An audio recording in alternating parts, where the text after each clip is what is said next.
So let's really quickly, I want to segue a little bit to reform.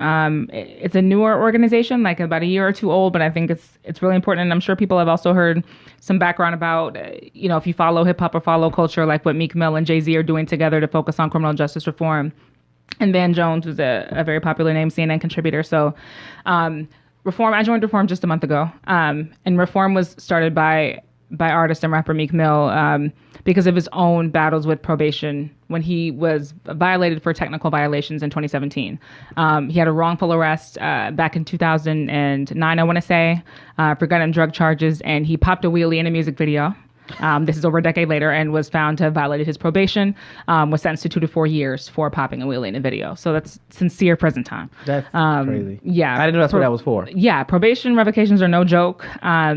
Essentially, you're charged with what would be the equivalent of a whole new crime if you are not somebody who's already under correctional control. It could be that you traveled outside of a certain county or jurisdiction. It could be not meeting a curfew. It could be missing an appointment or changing a phone number, not updating a phone number, email address, etc. All those things are technical violations. So most people, what they don't know is that, especially in the state of Georgia, if you're admitted to prison, 2/3 of the people going to prison every year in the state are going not because they've committed a crime, but because they violated one of those probation requirements. So probation used to be, or supposed to be, kind of a mechanism for reentry and for people to either get on treatment or do community service or pay their debt to society and begin the process of reintegration. But it really serves as a revolving door back into prison 2/3 of the time in the state. So if you've heard the term mass incarceration, that refers to an American phenomenon, that there are over 2 million people that are in jail right now or in prison right now. But there's more than twice that on correctional control. And Georgia uses probation more than any other state in the country. They slap you anything on probation. Oh, yeah. 4 times. Traffic tickets to... Exactly. We're one of very few states that make it a misdemeanor to have a traffic ticket. It is literally a misdemeanor. So you have a criminal history in this state if you've driven without a suspended license, if you've had an FTA or an expired tag. Misdemeanors also include like driving with failing to dim your headlights or your high beams. Changing lanes without using a turn signal. Those are all misdemeanors in the criminal code. Seriously? Yes, actual misdemeanors. So they're so common that I really don't think a lot of Georgians know that they have misdemeanors. But you have a criminal history. You make me think. I'm like, if you wanted to work in like a highly regulated industry, if you wanted to be a stockbroker, if you wanted to work in certain insurance or even in medical fields, that would be a barrier for you.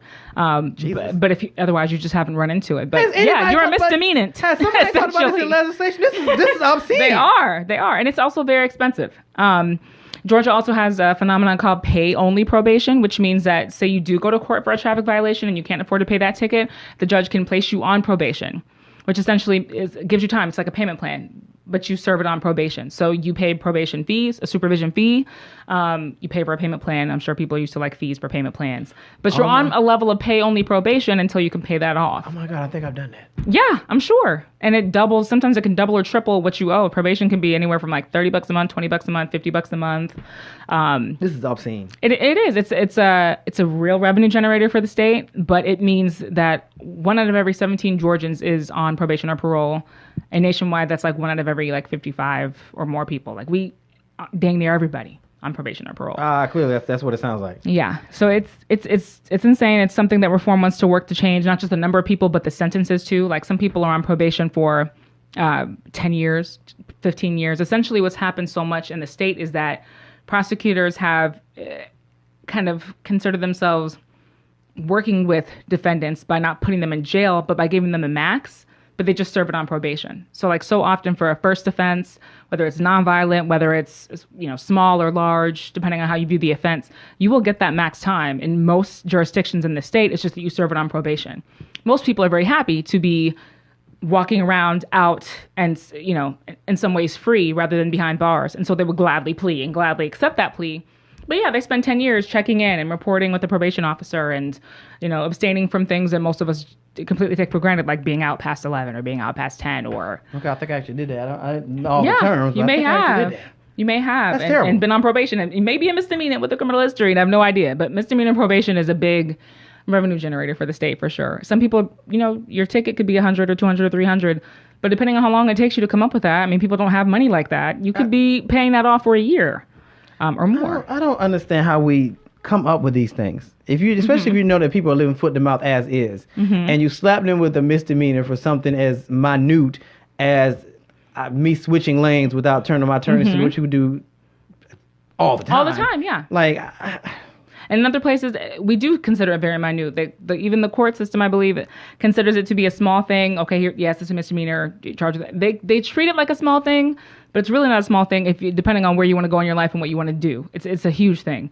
And not all probation conditions fit your crimes. Some people are on probation and have, depending on, it could be a traffic situation that you're in trouble for. Maybe it's not a DUI or whatever, but it could just be, you maybe didn't show up to court, or maybe you have an expired tag or suspended license. The conditions could be anything from like no drinking alcohol to no living with people who have a certain criminal background or criminal history, which could completely displace you depending on who you are and, what family you're born into.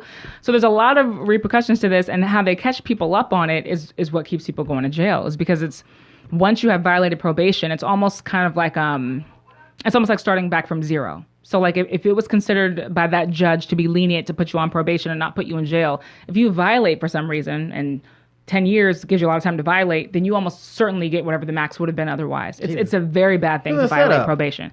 Yeah, it's a rigmarole. So what are we doing? Or as Dumbledore says, a jug, basically. So reform is working to change that.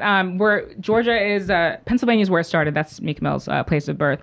But Jay-Z's a part of this. Sean Carter's a part of this. Van Jones is the CEO. He's a contributor as well. So there's a lot of as well as Laura Arnold from Arnold Ventures, who you may not be familiar with, but she's very, very smart woman. Arnold Ventures does a lot of work in criminal justice reform.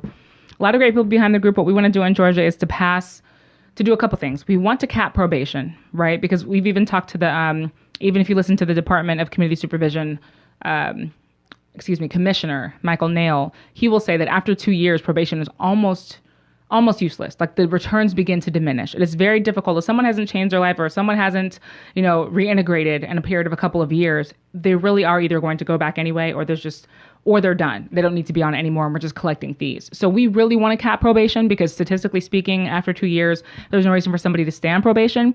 But most people are on probation in Georgia for over 6 years just because of fines and fees. They just cannot pay. You have to pay down all your fines and fees to be considered done with your sentence. So it's the financial piece that keeps all these Georgians on the hook, even after they've, done whatever community service or whatever else they're supposed to do to make it up to the state. So we want to cap probation, and we want that to include the fact that we can't continue to fine and fee and surcharge folks into staying on probation. So we want to quit the financial trap as well. Well, we had a question though. So the question becomes, are we putting people on probation as a deterrent for bad behavior? Because me forgetting to turn on my signal light, is that really bad behavior? That's the question. Or are we just doing it just to get money? Because it's like you said, it's a big revenue generator. I guess it depends on who you ask. I guess it is a huge revenue generator, though. And who we asking? Even the pay-only probation that I was telling you about, when the only thing you're on probation for is to pay your fines and fees, there's a fee for that. And there's fee for supervision that you have to pay, even though you're not being supervised. So even if you don't have like a PO, like I'm sure you didn't, you still have to pay a supervision fee. It's part of your little court costs. If you look down in your ticket, there's court costs, there's supervision fees. Sometimes there's even surcharges if you pay by credit card, et cetera. So it gets very expensive. It is a revenue generator. They can't deny that. We use private probation companies. It's a $40 million industry in Georgia. So you can't say that there's no profit motive. If you are trying to, at least I don't believe you can, honestly. This sounds like it's something I need to get into. I'm just saying. I mean, look, if I can be on the other side of it, Ricardo, benefiting other side of it. If I can be on the other side of it, I think the other side of it is, if you have enough money, then you don't care. Facts. So if you're a top 5% income earner, oh well, I'm sure you'll drive recklessly, because I'm sure you'll just bond out. I'm sure you don't care how much you have to pay. You won't end up on a payment plan because you'll just pay whatever you have to pay when you go to court, or you won't go to court because you can hire an attorney and the attorney will go to court. It's the low income people that it just traps. And most people on probation are making under $20K a year, which is federal poverty level if you have kids. So it's expensive. It's crippling. It's a crippling amount of money. I know folks paying $300, $500 a month on probation. I just don't understand. These laws are supposed to protect. So what are we doing with them? Like, I just don't understand. What are we doing with them? We are trying so hard, I believe, and I'm saying this like with so much generosity, to keep everyone safe, that we have criminalized and almost crippled anything less than perfect behavior, anything less than just ideal behavior. And there are people, especially if you think about all the attorneys who used to dominate the legislature, most legislators used to be attorneys. Now that's kind of changing. But you got DAs, you got judges, you've got all these folks advocating for these laws. These are people who do not represent a majority of the people on probation because they have a law degree. Most people on probation, most people in prison or involved with the justice system don't have a high school degree or have a high school degree at most. So you're talking about a group of people who I genuinely believe have read the law up and down, like we've read our Bibles up and down. And to also have a means, at least a financial income, to avoid ever having suffered the devastations that comes along with not being able to pay your fines and fees. Up until about a year ago, fines and fees alone could put you back in jail. That has changed, fortunately. So if you are behind on your fines and fees, you won't go back to jail if you can prove you've been trying to pay. However, they will continue to add up, and your probation can be what's called tolled. So if you fall too far behind, your probation officer can toll your probation, which basically just suspends it. So it's like if say you had 5 years and maybe you're 2 years and you start falling behind, they can toll your probation until you catch up, which means like you've got another 3 to go, even if it took you a year to catch up. So there are a lot of ways that they can penalize folks who are low income, and that's who it impacts.